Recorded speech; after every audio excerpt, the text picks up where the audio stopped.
surfing Detroit's going to Great Lakes Coffee. Gotta love it. Yahoo! This is a great location. It's right in the heart of Midtown. It's right on Woodward Avenue. You can go stop on your way downtown, get a cup of coffee, and then heading back out of town to get a cup of coffee. It's right at 3965 Woodward Avenue. You gotta love Great Lakes Coffee. You know, they were born in a garage, like a good garage band. You know, like The Clash. We're a garage band. Anyway, they make coffee. My favorite thing to get there is the lavender latte. I know, lavender. Go figure. Hey, but don't take it from me. Let's talk to one of their roast masters, James. So, trying to open a spot in the city that was a little European-style cafe meets the city. So, and this is a really awesome venue. Can you tell me a little bit about the building?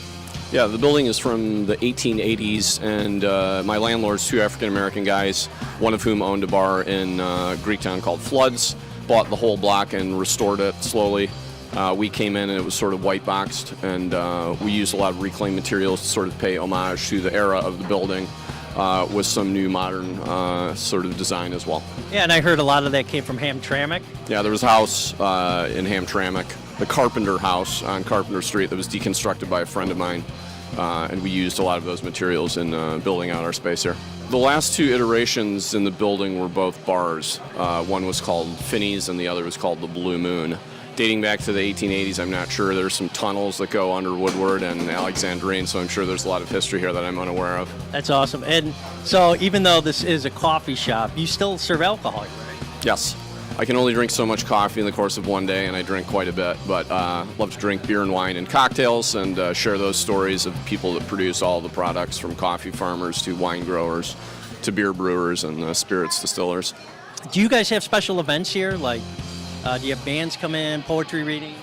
We do. We had spoken word last Saturday night. We've got funk. We've had string quartet. We've had German libretto from Johann Sebastian Bach called the Coffee Cantata.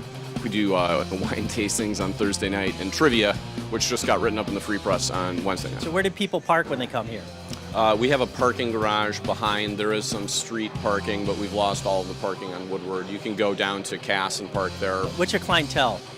It's really fairly diverse. We have a hard time actually quantifying it sometimes. It's everything from people that live in Midtown to people that are driving from one place to another, people that work at the DMC.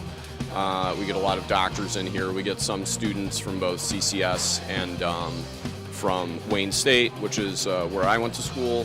And we get a lot of people from out of town, frankly, from Europe, from France, from Japan. We get people that go and see shows at the Stick. We get a lot of sort of crossover traffic from when the DSO is having an event.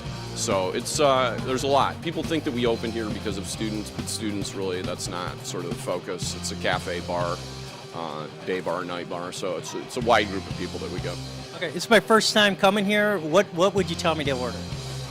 Well, I would order probably the Elkin Guzman pour-over coffee. He's a friend of mine who's a really smart and excellent farmer from southern Colombia in a town called San Agustin. Wine-wise, I would probably drink something maybe a little more offbeat. We've got a lot of great Northern Italian reds. For beer, I would say to try the 50-50, which is half cold brew on a nitro handle and half beer.